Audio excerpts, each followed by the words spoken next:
Bismillahirrahmanirrahim. Assalamualaikum warahmatullahi wabarakatuh.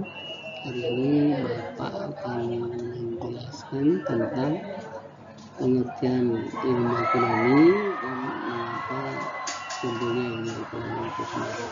Ya. Baik, kita mulai dengan pengertian ilmu ekonomi. Kan setelah mempelajari ini, kalian nanti akan memahami arti dari ilmu ekonomi sendiri dan bagaimana ilmu ekonomi itu timbul. Istilah ekonomi itu dicetuskan oleh Xenophon menggunakan bahasa Yunani yang berasal dari oikos dan nomos. Oikos itu rumah tangga, nomos aturan. Dan kalau diterjemahkan secara ini asal susunan katanya berarti pengaturan dalam berumah tangga.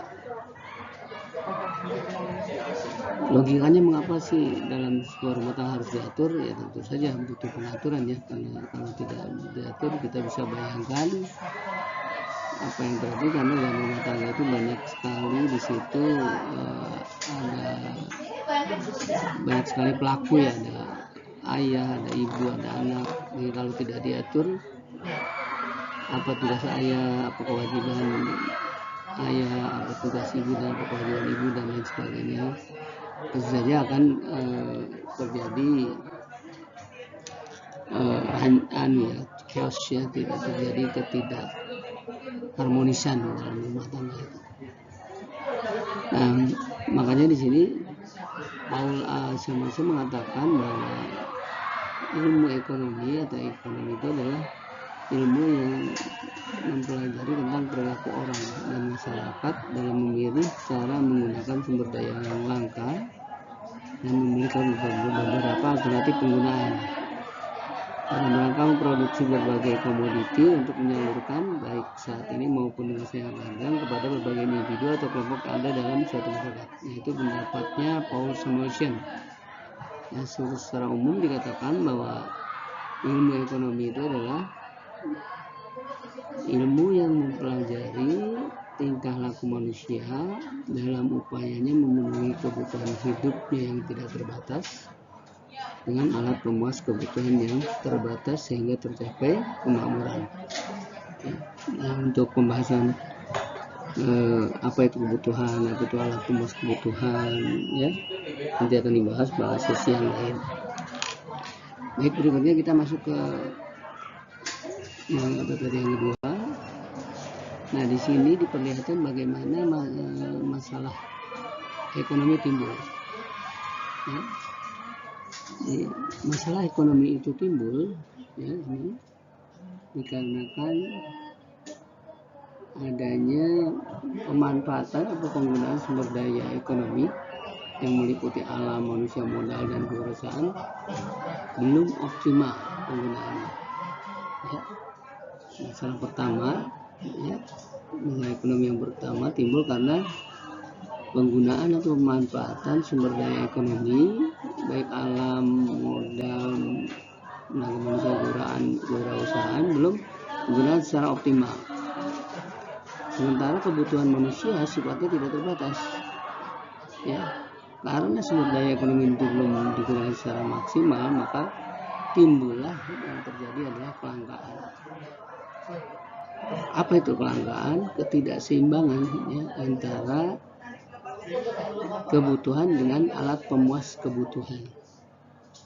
Ya, penyebab alat pemuas kebutuhan ini terbatas karena tadi pemanfaatan sumber daya ekonomi yang belum optimal. Timbullah permasalahan lagi akibat kelangkaan ini. Bagaimana mencari solusinya, memecahkan masalahnya? Masalah dari adanya ketidakseimbangan antara kebutuhan dengan alat pemuas kebutuhan tadi. Nah, dalam memecahkan masalah ini ada dua pendapat yang dikemukakan. Yang pertama oleh aliran klasik yang disponsori oleh Adam Smith. Dia mengatakan pemecahan masalah ekonomi itu ada tiga, bukan dengan tiga cara, yaitu produksi, distribusi, dan konsumsi. Produksi itu adalah kegiatan untuk meningkatkan nilai barang, ya, baik itu nilai gunanya, nilai melakukannya. Distribusi itu adalah menyalurkan, bagaimana barang hasil produksi itu disalurkan sehingga nyampe ke tangan konsumen untuk dikonsumsi. Penyaluran bisa baik secara langsung maupun tidak langsung. Dan yang ketiga adalah konsumsi. Konsumsi adalah kegiatan mengurangi atau menghabiskan nilai barang dan jasa baik secara sekaligus maupun berunsur-unsur. Menurut pendapat aliran klasik untuk memecahkan masalah ekonomi. Dan menurut aliran modern untuk memecahkan masalah ekonomi adalah dengan 3 pertanyaan ini: what, how, dan for who. What itu barang apa yang diproduksi, ya, di mana, bagaimana membuatnya, what, dan how, bagaimana membuatnya, apakah dengan menggunakan mekanisasi, komputerisasi, atau manual. Dan for whom untuk siapa? Anda ingat bahwa konsumen itu kan terdiri dari berbagai kalangan, ya. Ada anak kecil, ada dewasa, ada orang tua, ada yang berkemampuan ekonomi tinggi, ada yang berkemampuan ekonomi sedang, dan orang berkemampuan ekonomi. Baik, itu saja barangkali yang bisa Bapak jelaskan tentang pengertian dan bagaimana ilmu ekonomi itu timbul. Terima kasih atas perhatiannya. Assalamualaikum warahmatullahi wabarakatuh.